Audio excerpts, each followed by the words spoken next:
আমার সবসময় একটু ভিন্ন ধরনের নাস্তা পানি বানাতে খুব ভালো লাগে। যেমন এই নাস্তাটা ১ কাপ ময়দা বা আটা দিয়ে এত সুন্দর, এত লেয়ারযুক্ত একটা নাস্তা, দেখতে এত সুন্দর, আপনি ভাজার পরে দেখে আপনার নিজের কাছেই ভালো লাগবে। এত কিউট হয় দেখতে। আর সবচেয়ে মজার বিষয় হচ্ছে পরিমাণগুলো কিন্তু খুবই কম। ঝটপট আপনি যখন তখন বানিয়ে ফেলতে পারবেন। এই ১ কাপ আটা বা ময়দার সাথে আমি ১ টা আলু সিদ্ধই ব্যবহার করেছি।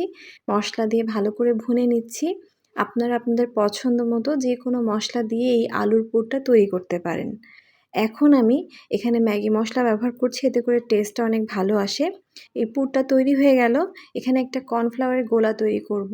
১.৫ টেবিল চামচ মতো কর্নফ্লাওয়ার আর নিয়েছি সয়াবিন তেল। খুব ভালো করে মিশিয়ে নিয়ে সামান্য একটু পরিমাণে খাবার সোডা ব্যবহার করব। এতে করে প্রতিটা লেয়ার ভাজার সময় খুলে, খুলে আসবে, আটকে থাকবে না। এই যে দেখুন এটা তৈরি হয়ে গেছে। এখন যে ১ কাপ আটা দিয়ে যে আমি ডোটা তৈরি করেছিলাম সেটা দিয়ে ৫ টা খণ্ডে ভাগ করে নিলাম। এখন একটা রুটির মতো বেলে পরাটার ভাঁজ করে দিয়ে আবার প্রতিটা লেয়ারে যে গোলাটা তৈরি করে নিলাম কর্নফ্লাওয়ারে সেটা ভালো করে হাত দিয়ে স্প্রেড করে দিব। প্রতিটা ভাঁজে, ভাঁজে এভাবে স্প্রেড করে দিচ্ছি। আশা করি দেখে আপনারা বুঝতে পারছেন। আবার একটু বেলে নিলাম যাতে করে রোল করতে আমার সুবিধা হয়। এখন এখানে আমি ভালো করে এটাকে রোল করে ফেলবো। এখন এটা মাঝখান থেকে ভাগ করে নিলেই দেখবেন কত সুন্দর লেয়ারগুলো যে স্পষ্ট দেখা যাচ্ছে। এই লেয়ারটাকে আমরা নষ্ট করব না। হালকা হাতে একটু প্রেস করে দিয়ে মাঝখানে এই আলুর পুরটা দিয়ে দিব। খুবই অল্প পরিমাণে দিতে হবে আর আস্তে করে চেপে দিতে হবে। বেশি চাপলে কিন্তু আপনার এই লেয়ারগুলো নষ্ট হয়ে যাবে।